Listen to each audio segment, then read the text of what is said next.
Tidak terasa cepat juga ya, udah hari keempat aja nih kita masuk pekan doa ya.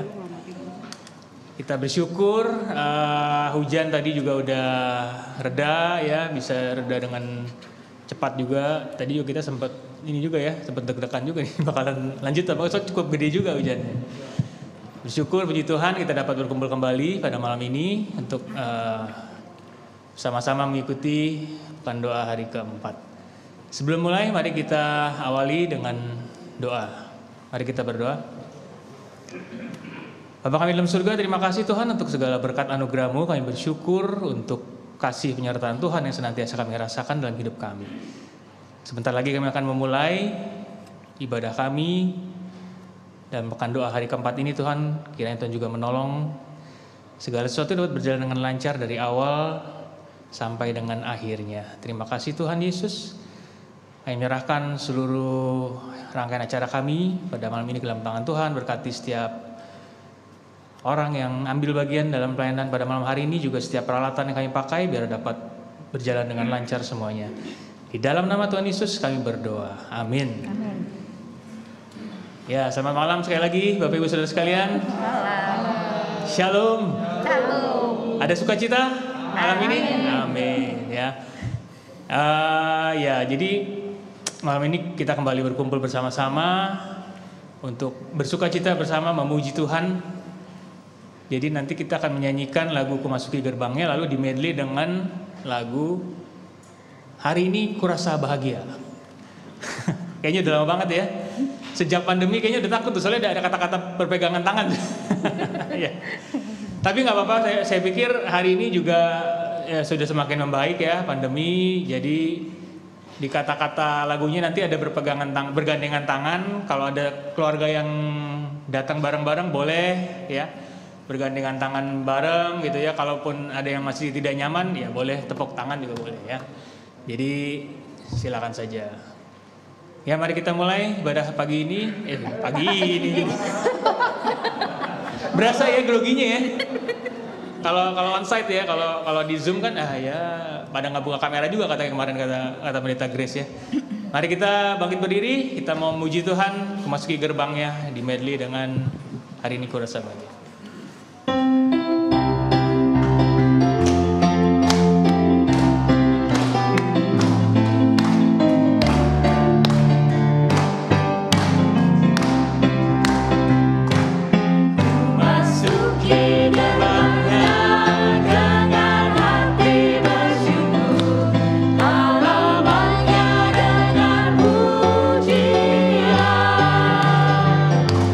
Kataku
Silakan duduk, saudara sekalian.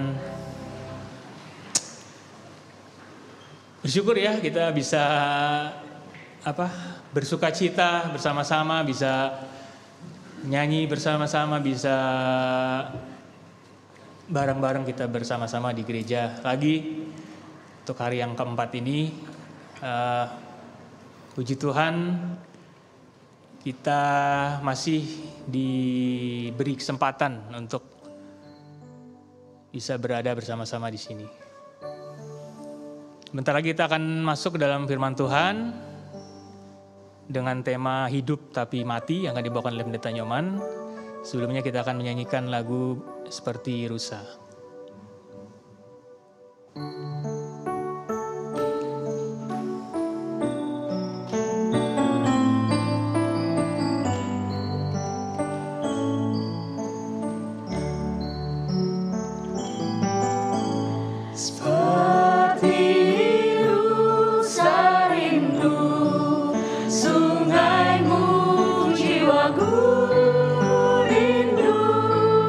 Engkau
Bapak, Ibu, dan saudara-saudari, mari kita berdoa.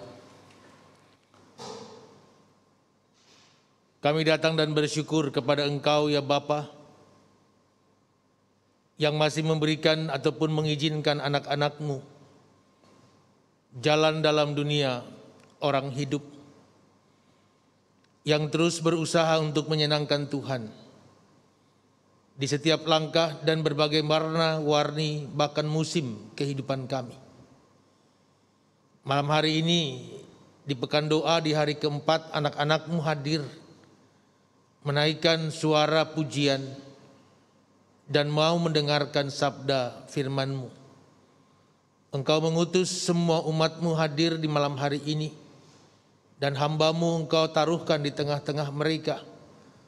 Urapi setiap kami, khususnya hamba-Mu, dalam penyampaian sabda ini, karena hamba-Mu dipenuhi dengan keterbatasan dan kelemahan. Oleh karena itu Bapa, berfirmanlah, dan biarlah firman-Mu ini menghidupkan setiap perjalanan kehidupan anak-anak-Mu.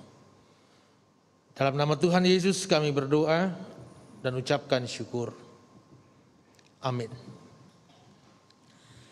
Bapak, Ibu, dan saudara-saudari, kita akan sama-sama membaca Alkitab, firman Tuhan dari kitab Wahyu pada pasalnya yang ketiga, pada ayatnya yang pertama sampai dengan yang keenam.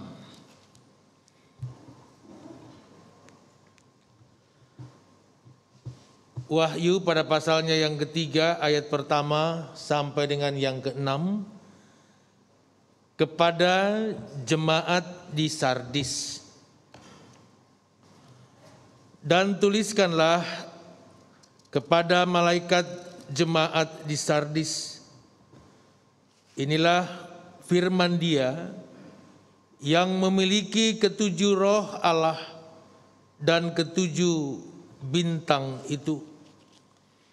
Aku tahu segala pekerjaanmu. Engkau dikatakan hidup, padahal engkau mati. Bangunlah dan kuatkanlah apa yang masih tinggal, yang sudah hampir mati. Sebab tidak satu pun dari pekerjaanmu aku dapati sempurna di hadapan Allahku.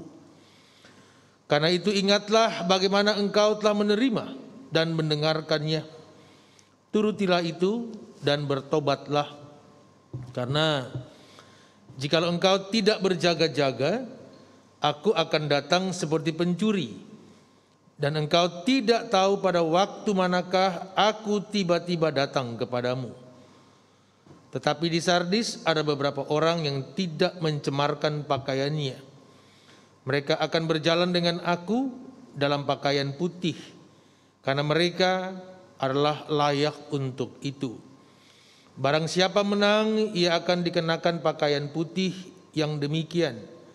Aku tidak akan menghapus namanya dari kitab kehidupan, melainkan aku akan mengaku namanya di hadapan Bapa-Ku dan di hadapan para malaikatnya. Siapa bertelinga, hendaklah ia mendengarkan apa yang dikatakan Roh kepada jemaat-jemaat. Amin.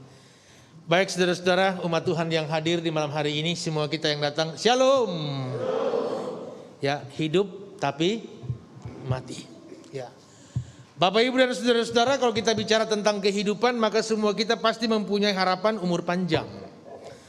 Umur panjang ini adalah sebuah keniscayaan yang diberikan oleh Tuhan, tapi di dalamnya juga harus diliputi, harus diikuti, harus tumbuh kehidupan yang betul-betul beriman kepada Yesus. Ketika kita membahas tentang jemaat di Sardis ini, salah satu jemaat dari 7 jemaat yang kita dapatkan dalam kitab Wahyu, maka di awal-awal saya mau katakan bahwa jemaat Sardis ini di zaman kolonial Romawi, di zaman Romawi, penjajahan Romawi, adalah jemaat yang bertumbuh subur. Jemaat yang hebat, pegunungan-pegunungan yang menghasilkan banyak sekali hal yang menguntungkan bagi masyarakat di sana. Bahkan beberapa sungai mengalirkan banyaknya emas yang terkandung di dalamnya. Di zaman Yesus, Sardis ini menjadi kota yang sangat suci. Sangat sunyi. hancur oleh karena gempa yang luar biasa. Sehingga saya ingin mengatakan di awal ini bahwa awal-awal kehidupan jemaat yang begitu hebat, kekayaan yang luar biasa, tidak menjamin bahwa mereka datang menyembah Tuhan. Kehebatan-kehebatan yang Tuhan telah karuniakan ini justru dipakai untuk memuliakan diri sendiri, atau mungkin terbawa oleh arus kehidupan duniawi. Sehingga di zaman Yesus betul-betul Sardis ini telah hancur lebur. Sehingga ini mau mengatakan kepada jemaat Tuhan yang hadir di hari ini untuk melihat bahwa kehidupan yang dikatakan benar-benar hidup adalah mereka yang juga menghidupi pekerjaan-pekerjaan Kristus di dalam kesehariannya. Saya ingin katakan secara jelas kepada jemaat ataupun umat yang hadir bahwa orang yang paling naif nanti di akhir zaman ataupun pada pengadilan akhir zaman adalah mereka-mereka, yang perkataan-perkataannya selagi waktu hidup itu perkataan yang benar, tapi kelakuan mereka tidak benar. Orang-orang ini adalah orang-orang yang mungkin mengalami hal-hal tragis pada waktu akhir zaman nanti. Sehingga ketika Bapak Ibu dan saya hadir di hari ini, Tuhan menginginkan setiap perkataan yang benar, setiap kelakuan yang benar itu harus dipertahankan supaya jangan sampai mati yang namanya dian ataupun nyala api dalam kehidupan saudara-saudara. Jemaat yang dibangun di dalam kemurahan Tuhan, di dalamnya Tuhan tetap hadir, maka Tuhan sekali-kali tidak akan meninggalkan mereka. Kita melompat jauh ke belakang ke kitab Amos. Di situ Allah mengatakan, aku membenci kehidupan peribadahan Israel. Sekalipun mereka hebat bermain gambus kecapi, nyanyinya luar biasa, tapi aku muak terhadap semua yang mereka lakukan. Kenapa? Setelah ibadah, kehidupan mereka jauh daripada perkataan para pengajar di hari itu. Pulang masih melakukan hal yang mungkin bertentangan dengan kehendak Tuhan. Demikian juga Sardis. Di zaman Romawi sangat luar biasa, di zaman Kristus hancur luar biasa. Sehingga datanglah 7 roh yang mempunyai tugas membangkitkan semangat kehidupan jemaat. Karena pertama yang harus umat Tuhan tahu bahwa ketika Allah meninggalkan kehidupan pribadi maupun gereja, maka yang ada cuma kehancuran. Sehingga kita lihat bahwa kehidupan Bapak Ibu dan saya jangan lagi hanya bertumpu kepada keberhasilan-keberhasilan duniawi. Kaya bukan lagi sebuah tujuan, Tapi kalau saudara-saudara dan saya kaya, berikanlah pelayanan-pelayanan yang baik bagi banyak orang. Bila Bapak Ibu dan saya merasa banyak sekali mempunyai berkat, jadilah berkat yang betul-betul mengalir. Karena kita lihat Sardis di zaman dulu hebat luar biasa, tapi di stop Tuhan. Banyak anak Tuhan yang merasa hebat ketika mereka meninggalkan Tuhan, stop oleh Tuhan segala apa yang mereka punyai. Sehingga kita lihat saudara-saudara, kita sampai hari ini bersyukur sekali, saya lihat jemaat hadir banyak. Bu Pendeta Diana katakan kepada saya, waduh ini yang datang banyak. Saya senang bukan karena hadirnya saja, tapi ini menjadi sebuah nyala api dari roh itu kepada Bapak Ibu dan saya. Di tengah turun hujan yang tadi cukup deras, saya dari Bekasi tadi itu di jalan raya itu sudah mulai airnya tinggi. Tapi saya mau katakan bahwa ketika setiap Bapak Ibu dan saya terbakar oleh roh, terbakar oleh yang disebutkan dengan firman Tuhan, maka nyala api itu tidak pernah akan terpadamkan. Saudara-saudara dan saya mempunyai semangat yang luar biasa. Saya sepakat tadi itu, bergandengan tangan. Dulu kalau waktu saya SMA saya nggak mau di sebelahnya laki-laki, nggak mau. Karena tangannya kapalan semua, saya nggak mau. Nggak mau. Kalau sudah ada lagu itu saya langsung intip. Kira-kira di sebelah mana yang wanitanya cantik, rambutnya rebonding, gitu saya seperti itu. Tapi kalau sebelahnya laki-laki juga saya nggak ada semangatnya. Sehingga saya mau katakan bahwa kehidupan dan pertumbuhan kehidupan saudara-saudara itu harus bergandengan tangan.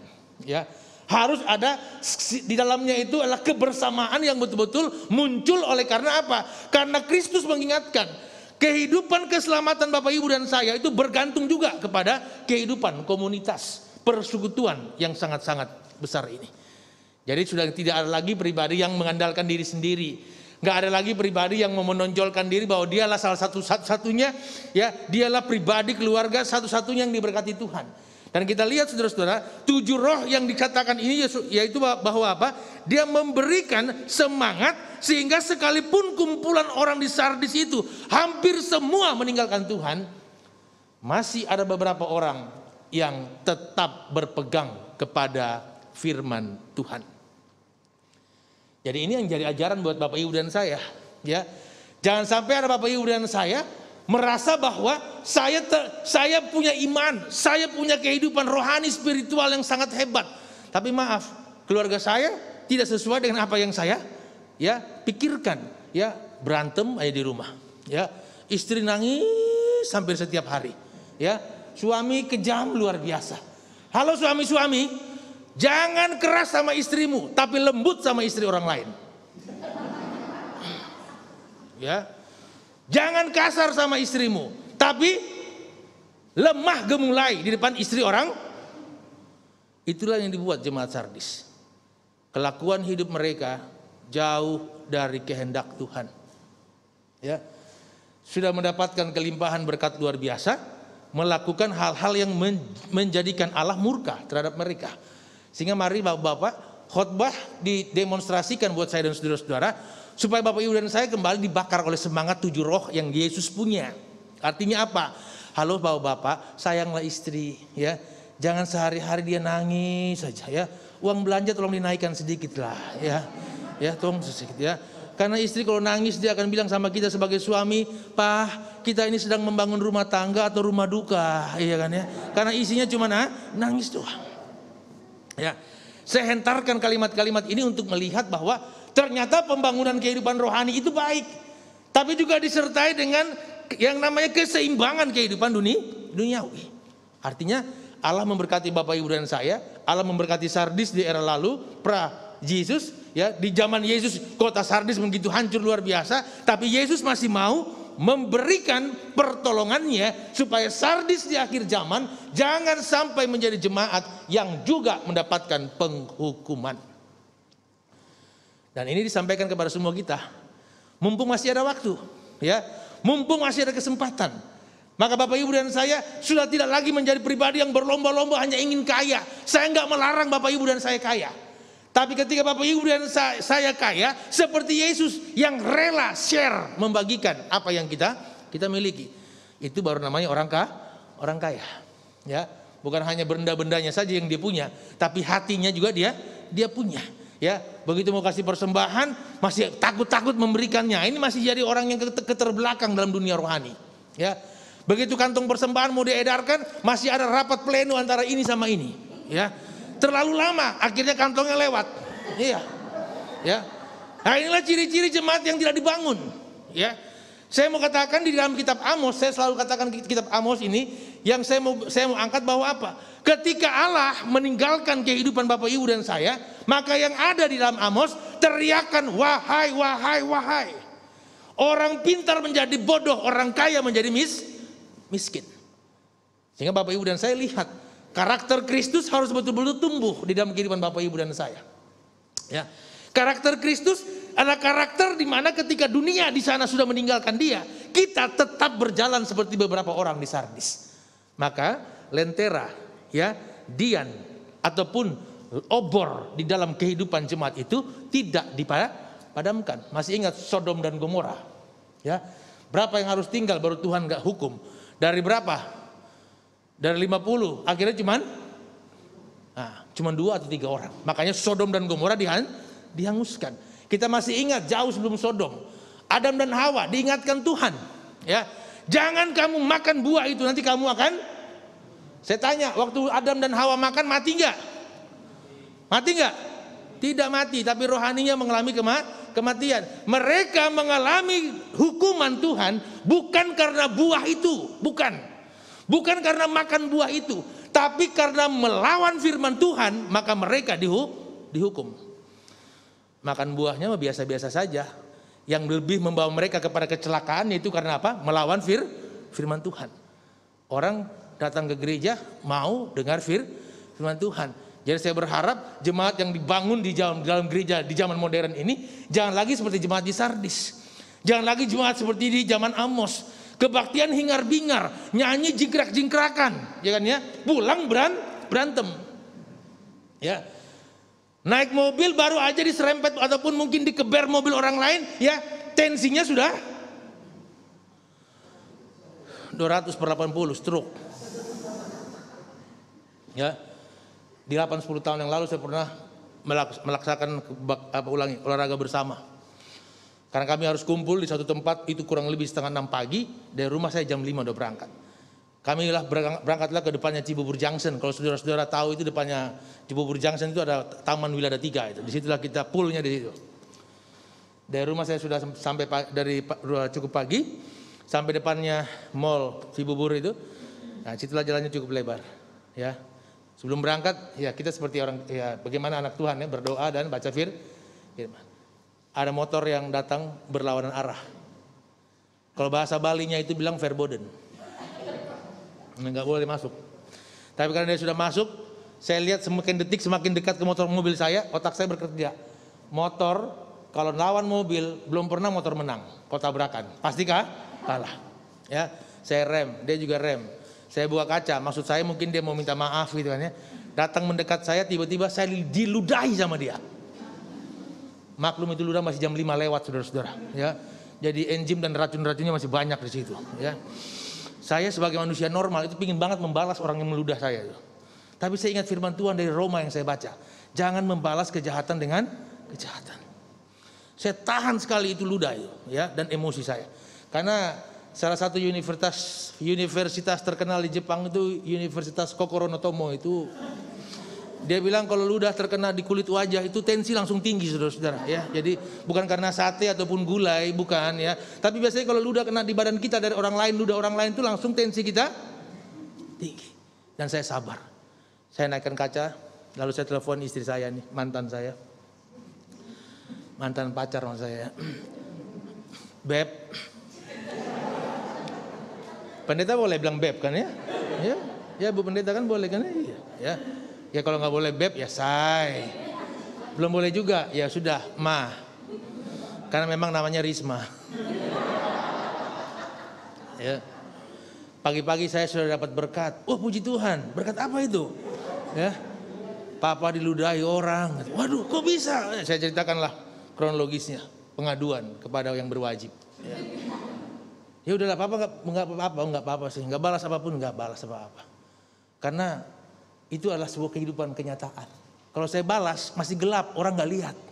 Apalagi saya juga gelap, iya kan? Tapi Tuhan, maka khotbah saya puluhan tahun yang lalu tidak lagi berguna ketika saya berhadapan dengan masalah ini. Tapi sebagai manusia biasa, akhirnya saya pulang dari tempat itu, ya saya cuci muka saya dengan ya 7 kali lah begitu ya. Dan berterima kasih sama Tuhan. Pagi itu waktu dia meludah saya nggak membalas juga. Kalau dia meludah saya, kena kan saya jengkel, saya ludah lagi. Kena lagi kan, dia ludah lagi. Akhirnya pagi itu kami berdua saling meludah. Ya, lama-lama ludahnya habis saudara-saudara. Ya, sehingga saya mau katakan ada banyak sekali praktek kehidupan Bapak Ibu dan saya yang harus kita pahami sebagai bentuk bahwa Tuhan, sedang mengamat-amati Sardis dan saudara-saudara. Ya. Sejauh mana sih pemahaman iman Bapak Ibu dan saya tentang Alkitab? Karena hal-hal Alkitab itu saya bilang begini dalam setiap ibadah gereja. Hari ini kita ibadah, besok hari Minggu kita akan ibadah. Begitu jalan ibadah di sini 1 jam kurang lebih, semuanya baik-baik saja, ya kan ya? Bisa nyanyi bergandengan tangan dan sebagainya, begitu kan ya? Tapi ibadah sejati ketika nanti Bapak Ibu dan saya keluar dari pintu itu, berjumpa dengan orang lain di seberang sana, lah itulah yang Tuhan ingin lihat. Masih spektakuler enggak sih jemaat ini? Ketika ternyata ya perjuangan di dalam rumah tangga berat, ya istri bangunnya nggak bisa terlalu pagi, betul kan? Padahal dia sudah baru dihotbahkan tadi dari Amsal 31 ayat 4 sampai 6. Istri yang cakap bangun ketika hari masih malam. Ini dia kemalaman saudara-saudara ya, sampai malam masih tidur. Bagaimana suami nggak mencak-mencak? Kalau sudah suami mencak-mencak baru dia kasih tahu ke mamanya dan papanya di kampung sana. Suaminya galak. Padahal kami beritahu dengan lemah lembut. Dan kali kalau kamu nggak bisa bangun pagi lagi, papa pulangin kamu ya. Ya, lemah lembut. Ya. Sehingga saya mau bilang percakapan anak-anak Tuhan melalui pembacaan firman Tuhan dari Sardis ini, Tuhan ingin melihat bahwa adanya perubahan-perubahan. Sardis yang tadinya kaya hancur menjadi miskin di zaman Yesus. Di zaman penglihatan Yohanes di Pulau Patmos dipulihkan kembali oleh Yesus dengan janji, namamu tidak akan kuhapus di dalam kitab kehidupan.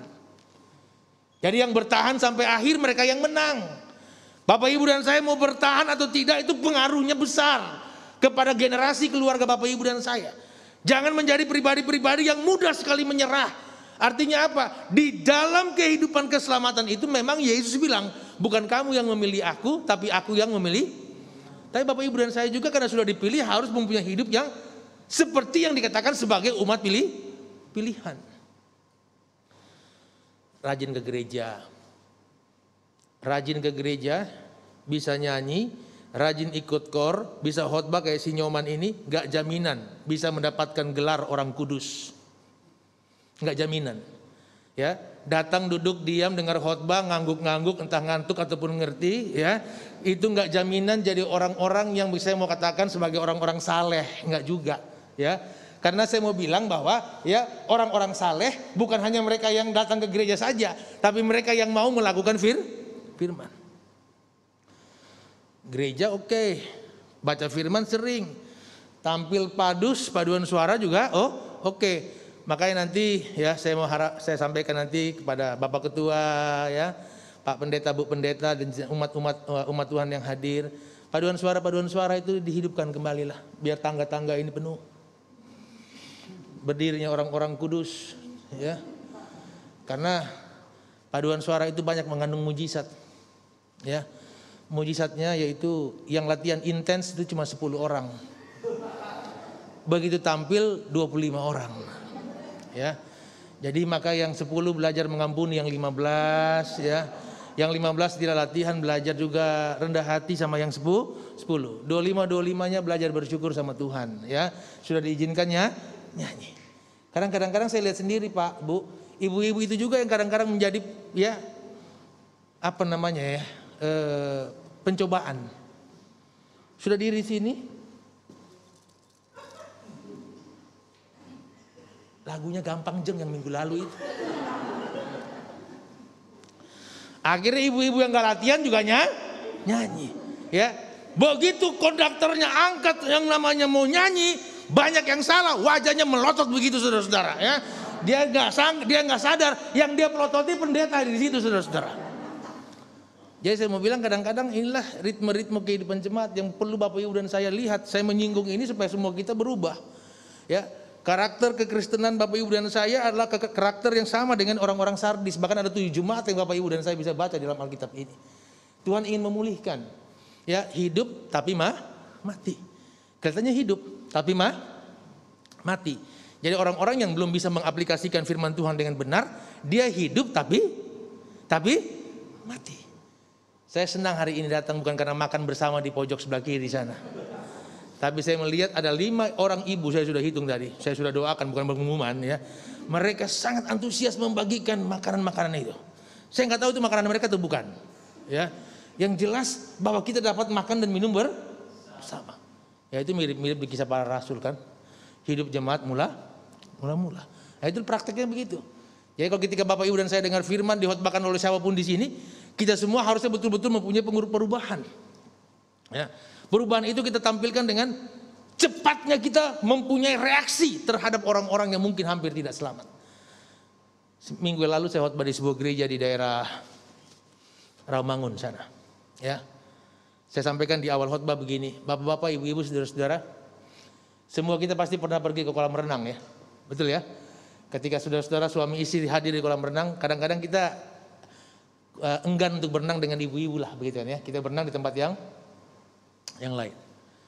Nah sekali waktu saudara-saudara bapak-bapak ini sedang berenang, ada 1-2 orang datang kepada bapak dengan histeris. Pak, kenapa? Itu istri bapak hampir tenggelam. Reaksi suami yang baik gimana? Reaksi suami yang baik? Kok yang jawab ibu-ibu? Suami lah yang jawab. Ya. Pak, itu istri hampir tenggelam. Langsung apa? Iya. Lari. Istrinya mana Pak? Ya, langsung keluar dari kolam. Tuhan tolonglah supaya istri saya sampai meninggal. Begitu lihat istrinya hampir tenggelam, kan orang tenggelam itu kan begini-gini. Apa reaksinya yang kedua? Dia nggak akan mungkin, mah tangannya gini-gini terus mah, terus kakinya digentak-gentak ke belakang mah, biar nggak tenggelam, nggak bakal. Dia langsung diambil istrinya, menaikkan di pinggir kolam, dipompa-pompa perutnya dikit, bila ada kemasukan air. Kalau ada teh manis, ya kasihlah 1 gelas. Ada mungkin pas jualan bakso 1 mangkok, ya kan? Setelah sudah sadar dan siuman, baru dimarahi. Kamu tuh lain kali jangan suka berenang di situ, udah papa bilangin berkali-kali.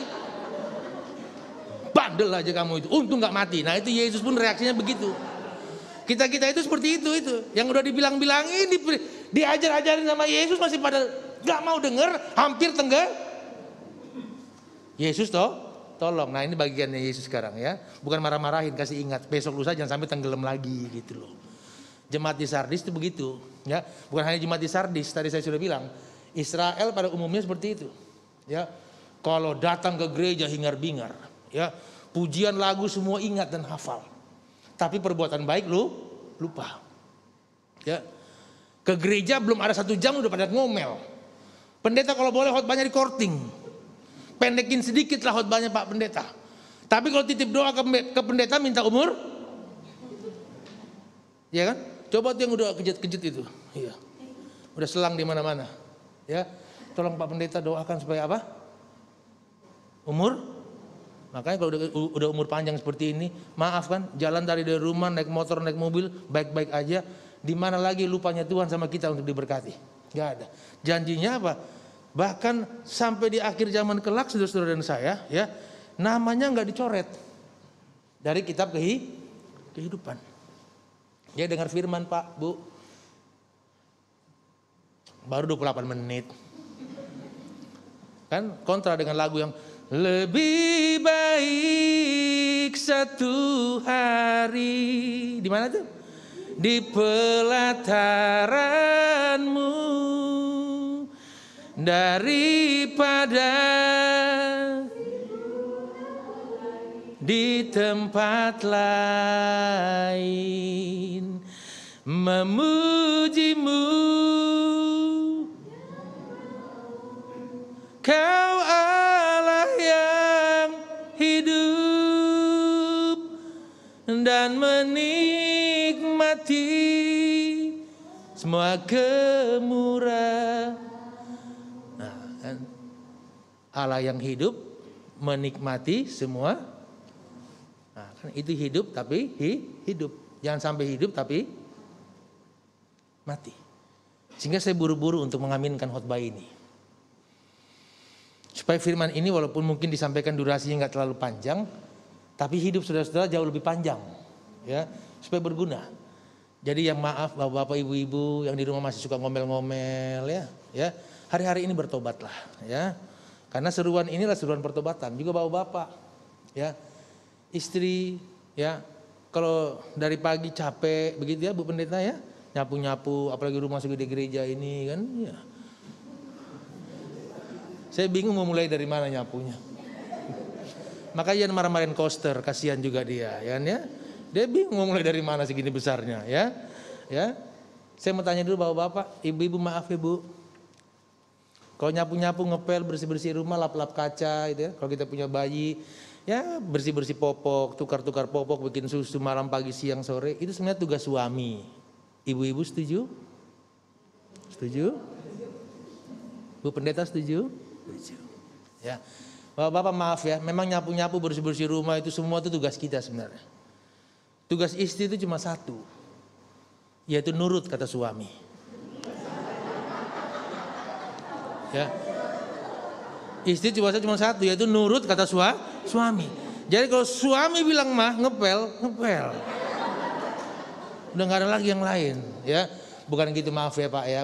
Maksud saya, kalau kita mau hidup dan membangun kehidupan rumah tangga yang hebat dan kuat, suami harus menjadi suami yang sejati. Baca Mazmur 128, suami laki-laki yang takut akan Tuhan. Maka istrimu tumbuh subur seperti pohon anggur, anak-anakmu seperti tunas pohon Diberkati dengan tambahan umur supaya engkau melihat kebahagiaan Yerusalem seumur hidupmu dan melihat anak-anak dari anak-anakmu damai sejahtera atas Israel.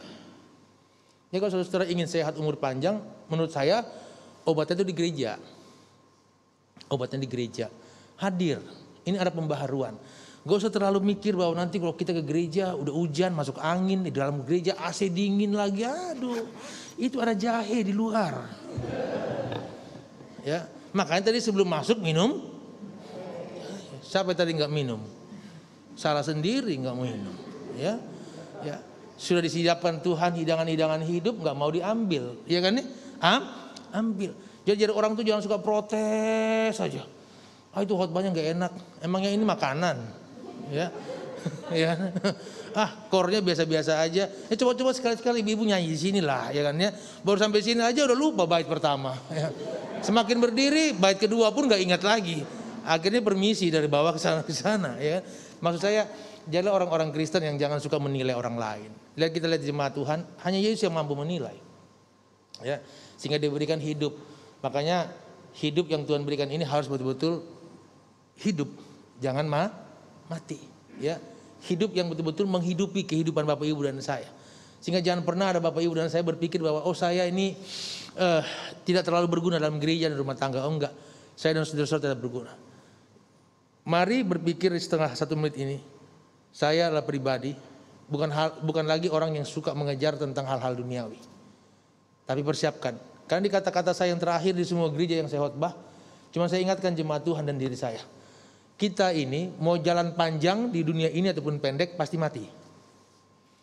Perjalanan saudara-saudara mau panjang atau pendek pasti bisa saja yang meninggal saudara-saudara duluan, baru saya belakangan. Atau mungkin saya belakangan, saudara-saudara duluan. Sama aja. Kalau masalah mati saya juga takut, saudara-saudara. Ya, sehingga saya mau bilang perjalanan hidup Bapak Ibu dan saya itu mungkin bisa panjang, mungkin bisa pendek. Tapi yang Bapak Ibu dan saya harus persiapkan dari sekarang itu apa? 3 hal. Kematian, pertama, mati itu kematian. Kita nggak pernah tahu kapan kita mati. Ya, Bapak Ibu dan saya nggak pernah tahu kapan kita mati. Yang kedua, Bapak Ibu dan saya nggak pernah tahu penyebab kita mati. Ya, dan yang ketiga, saya dan saudara nggak pernah tahu tempat di mana kita mati. Ada yang udah tahu? Ada. Ya, maka saya sampai hari ini berkhotbah, belum pernah ada warta jemaat di gereja yang bunyinya seperti ini, yang saya bikin rekayasa sendiri. Saya pendeta Nyoman adalah pendeta yang suka mengandai-andai tentang hidup dan hal-hal, makanya khotbahnya itu banyak banget yang namanya ilustrasi, karena itu saya buat sendiri. Penatua maju ke depan, mana meja penutua itu ya.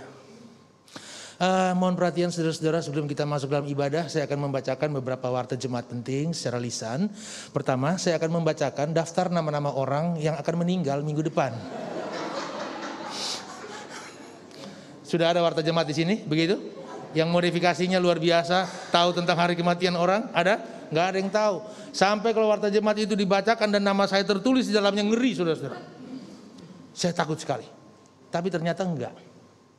Kematian bukan lagi hal yang menakutkan. Tapi kematian adalah hal yang mau saya sampaikan. Allah ubah perubahan yang Tuhan berikan kepada diri saya dan saudara-saudara. Karena apa? Mati itu memulai kehidupan yang baru. Di pandemi kemarin berapa anggota jemaat dan keluarga kita yang meninggal. Tapi kita lihat, kalaupun kita hari ini masih hidup, saya selalu terngiang-ngiang bahasa daripada pemazmur. Bersyukur banget kita masih bisa berjalan dalam dunia orang hidup. Kita ini masih bisa ketemu satu kepada yang lain. Nah, oleh karena itu mari kita saling menguatkan. Di sini saya lihat masih ada yang pangkatnya anak-anak ya. Ya, masih ada ya? Yang remaja-remaja yang belum berkeluarga ada? Ada ya? Pak Nyoman selalu ingatkan ya. Beriman kepada Yesus. Jangan hanya gara-gara duniawi meninggalkan Tuhan. Yang saya maksudkan, yang saya ucapkan, tahu ya adik-adik yang belum berkeluarga ya. Yang perempuan, wanita-wanita ya. Kalau sudah harus mencari jodoh kelak nanti di waktu yang tepat, gak usah cari setampan saya. Udah susah ya, inden ya. Kalau cari sekarang 50 tahun juga belum tentu ada ya. Kata anak-anak saya kepada istri saya, "Mah, papa itu kelebihannya apa sih?" Tampak depan kurang, samping belum selesai. Ya. Saya bingung kok papa itu bisa mempengaruhi mama sedemikian rupa itu. Saya bilang, nak, ada satu hal yang kamu nggak ngelihat. Apa itu? Ya, yaitu apa? Doa. Ya, doa. Doa itu mengubah. Yang bisa mengubah saudara-saudara selain firman itu doa. Doa, berubah, untuk berubah. Ya. Sehingga saya katakan ini di bagian akhir saudara-saudara supaya semua kita melihat, jangan sampai nanti besok lusa ada yang meninggal lalu menyesal karena nggak tahu apa yang harus dibuat. Ya, saya kemarin menguburkan beberapa orang itu, saya disampaikan ibu rumah tangga yang suaminya meninggal bilang, halo bapak-bapak, ini pesan dari saya. Selagi saudara-saudara masih hidup, tolong jujurlah. Di mana ada harta yang masih tersimpan yang belum diberitahu. Ya. Betul kan? Deposito yang di mana yang kamu masih sembunyikan, ya kan ya. Ya, atau mungkin kamu berhutang, atau mungkin kamu juga mempunyai keluarga lain di mana gitu kan ya, yang sudah pernah buka cabang dan belum ketahuan, kasih tahu dari sekarang. Supaya jangan sampai pas hari kematian datang masalah banyak. Ya, saya begitu dengar ibu itu sudah, benar juga ibu ini ya. Mari semua suami tolong ya, kita harus open lah sama istri ya. Saya pesan anak-anak muda, bapak-bapak muda ya yang udah berkeluarga, enggak perlulah harus buka cabang lah kemana-mana ya. Kalau GKI ini hebat, silakan bikin cabang. Apa kalau GKI bilang cabang itu apa? Bajem atau apa? Bajem ya. Tapi kalau saudara-saudara keluarganya hebat, jangan coba-coba buka cabang, bajem ya. Kasihan ya. Nanti kalau di sorga itu pengadilannya lama banget itu ya. Yang lain cuma 2 menit, kita bisa-bisa 2 jam. Iya. Ditanya di mana ketemunya. Iya. Umpamanya kan ya? Iya kan? Kamu pakai apa bisa ketemu dia dan sebagainya, itu pertanyaannya panjang ya, sehingga berubah. Ini khotbah bukan hal yang susah untuk dicerna. Saya membaca ini sudah hampir berapa minggu ya Bapak kasih ya Pak, itu saya sudah baca. Mempersiapkan khotbah ini tidak mudah, tapi lebih tidak mudah lagi melakukannya. Ya, bisa saya persiapkan 3 minggu ini, tapi saya khotbah cuma pas 30 menit sampai angka jarum panjang di angka 12. Ya. Siapkan 3 minggu, khotbah cuma 30 menit. Ya. Sehingga yang diharapkan dari Tuhan apa? Perubahan. Jangan sampai dihukum. Ingat baik-baik. Di akhir zaman gak ada pengacara yang bisa membebaskan kita dari neraka. Gak ada. Nah dari sekarang hidupnya harus baik. Gak ada. Ya, anak-anak yang suka melawan-melawan orang tua bertobat. Istri, ya, uang kembalian belanja yang belum dilaporkan sampaikan. Iya, ya. Supaya nanti kalau suami tanya, masih ada uang belanja mah? Pak, uang belanja kemarin Bapak kasih masih ada sisa. Habis Pak. Nah, padahal masih ada sisa 78.500. Iya. Ya, maksud saya hal-hal kecil itu harusnya betul-betul secepatnya kita jujur. Dia jamaah,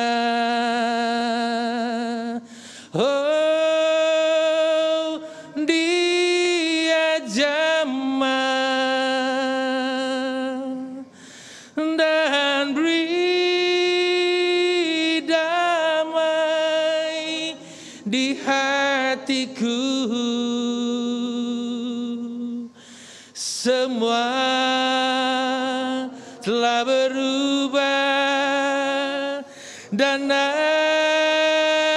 aku tahu Yesus jamah ku jadi baru. Zaman Tuhan membuat saudara-saudara menjadi ciptaan baru. Yang lama sudah berlalu, yang baru sudah hadir. Yakin hari ini, kapanpun kita pergi, Allah tetap menyelamatkan kita. Dia hidup untuk membuat Bapak Ibu dan saya bangkit dari kematian. Tuhan memberkati kita. Mari berdoa.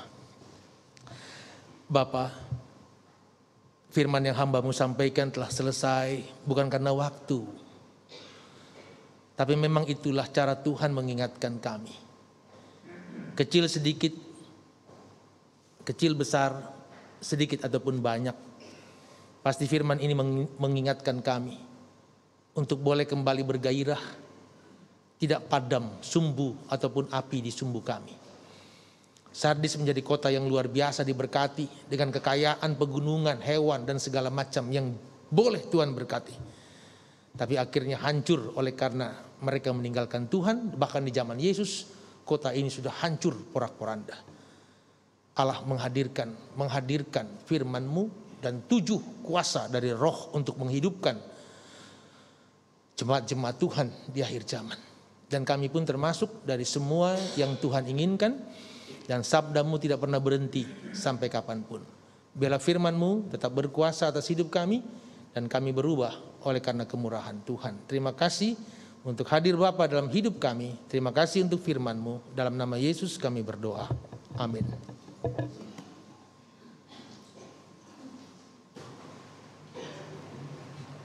Terima kasih Pendeta Nyoman atas firman-Nya yang sudah mengingatkan kita semua ya untuk berubah, bertobat kembali sesuai dengan firman Tuhan. Sekarang kita akan mendengarkan persembahan pujian dari Sola Gracia Reborn.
Terima kasih atas pelayanan persembahan pujian dari Sola Gracia Reborn. Sekarang kita akan masuki saatnya untuk berdoa syafaat. Saya mengundang Bapak Elon, Ibu Siska, dan juga Pendeta Diana untuk berdoa. Silakan.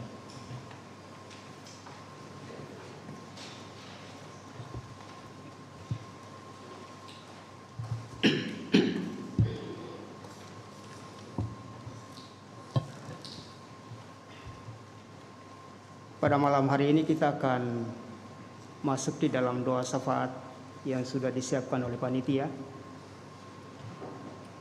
Kami bertiga akan membawakan doa syafaat pada malam hari ini secara bergilir.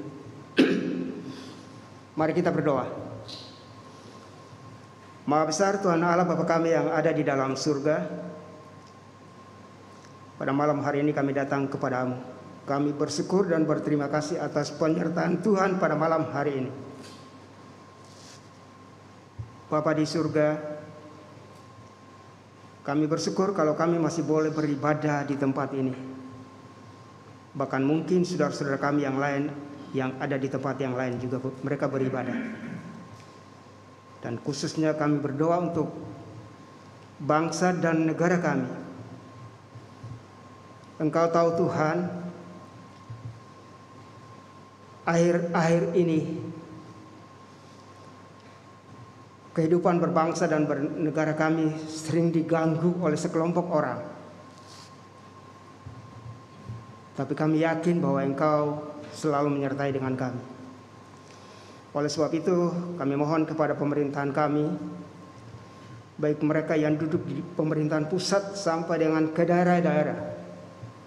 Biarlah Engkau sendiri memberikan hikmat, akal budi, dan marifat dari Allah sendiri, agar mereka bisa memimpin negara kami,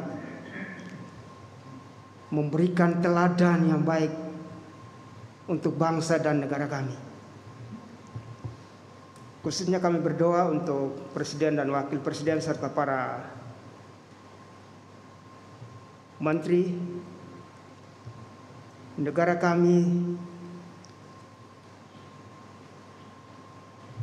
dipercayai oleh dunia, yaitu pada bulan November yang akan datang selaku tuan rumah dari KTT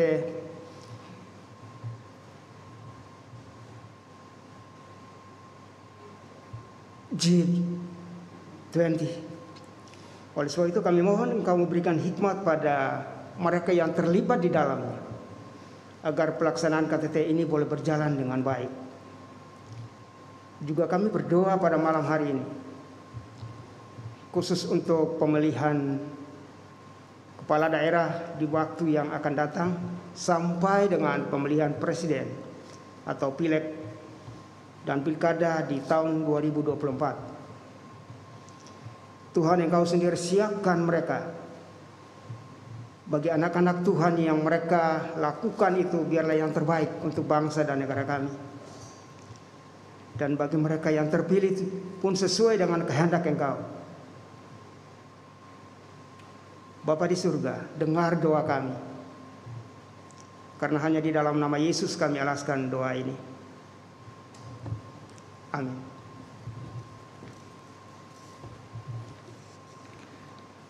Bapa, kami juga berdoa untuk kesehatan anak-anak yang saat ini dalam masa tumbuh kembang, di mana untuk sementara mereka belum bisa menerima vaksin COVID. Kiranya Engkau mau memberikan perlindungan kepada anak-anak ini, dan kiranya Engkau memberikan berkat penyertaan-Mu kepada para ilmuwan yang saat ini masih mempersiapkan vaksin untuk anak-anak di bawah 5 tahun. Kami juga ingin mendoakan para orang tua, khususnya ibu-ibu yang mempunyai anak balita, supaya Tuhan memberikan ibu-ibu ini kesehatan dan kasih dan hikmat untuk membesarkan anak-anak mereka di masa emasnya. Tuhan kiranya selalu menyertai ibu-ibu dalam setiap langkah mereka dalam mendidik anak-anak di tengah dunia yang begitu beragam. Kiranya hikmat daripada-Mu saja ya Tuhan, dan penyertaan Roh Kudus yang memampukan para ibu-ibu ini memperkenalkan Yesus dalam kehidupan anak-anak. Demikian juga kami berdoa untuk pasangan muda yang saat ini masih menantikan buah hati mereka. Tuhan Yesus, kami percaya bahwa semua akan indah pada waktunya. Untuk itu, berikan para pasangan yang masih menantikan anak ini ketekunan dalam pengharapan kepada-Mu saja Tuhan.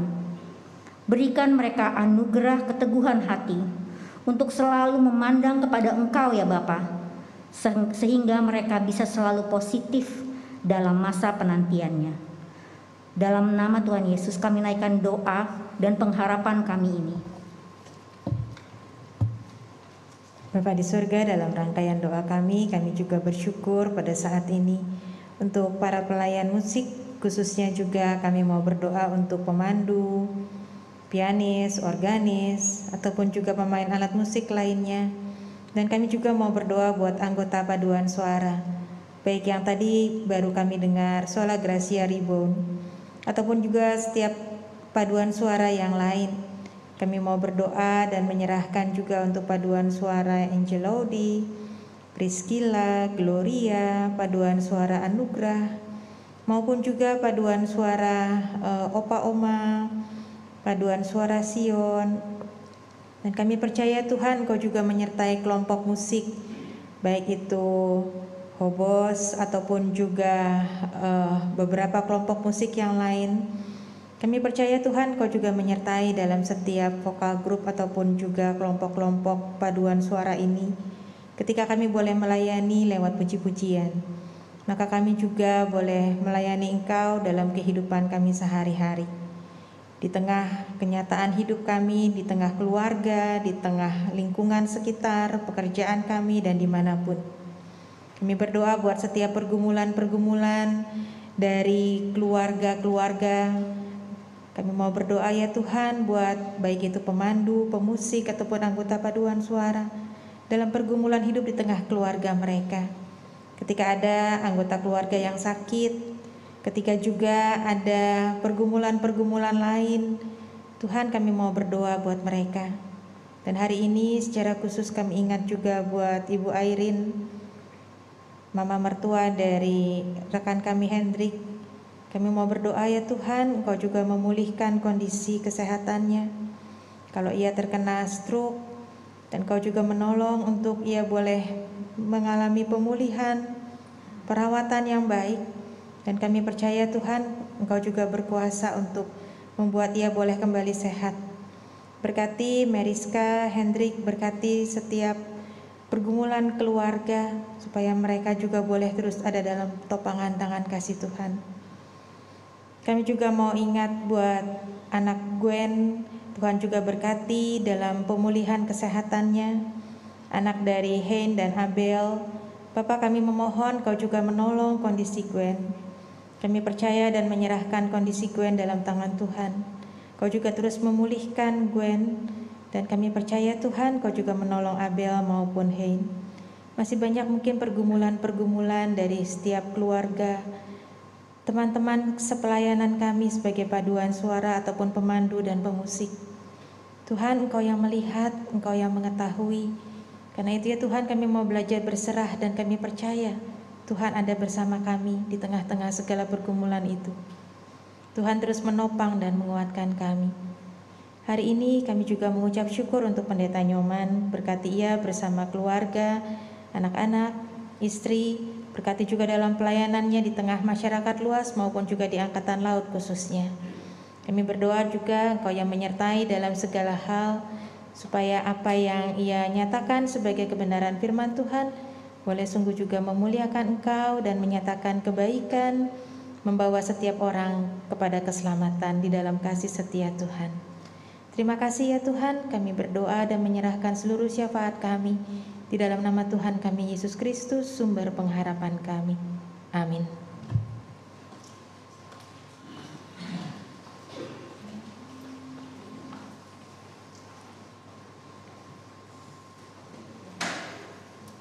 Terima kasih Bapak Elon, Ibu Siska, dan juga Pendeta Diana untuk doa syafaat.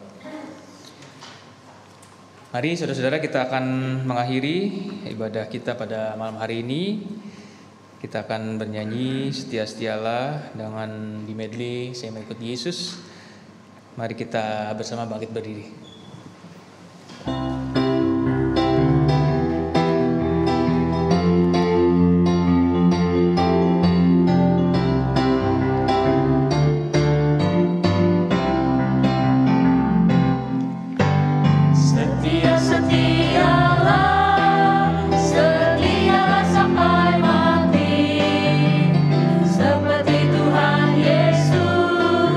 Setia sampai mati.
Bapak, Ibu, dan saudara-saudara, arahkanlah hati dan pikiranmu kepada Tuhan, pulanglah dan terimalah berkat Tuhan. Tuhan memberkati engkau dan melindungi engkau. Tuhan menyinari engkau dengan wajah-Nya dan memberi engkau kasih karunia. Tuhan menghadapkan wajah-Nya kepadamu, memberi engkau dan keluargamu damai sejahtera hari ini sampai selama-lamanya. Amin.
Ya, silakan duduk, Bapak Ibu jemaat sekalian.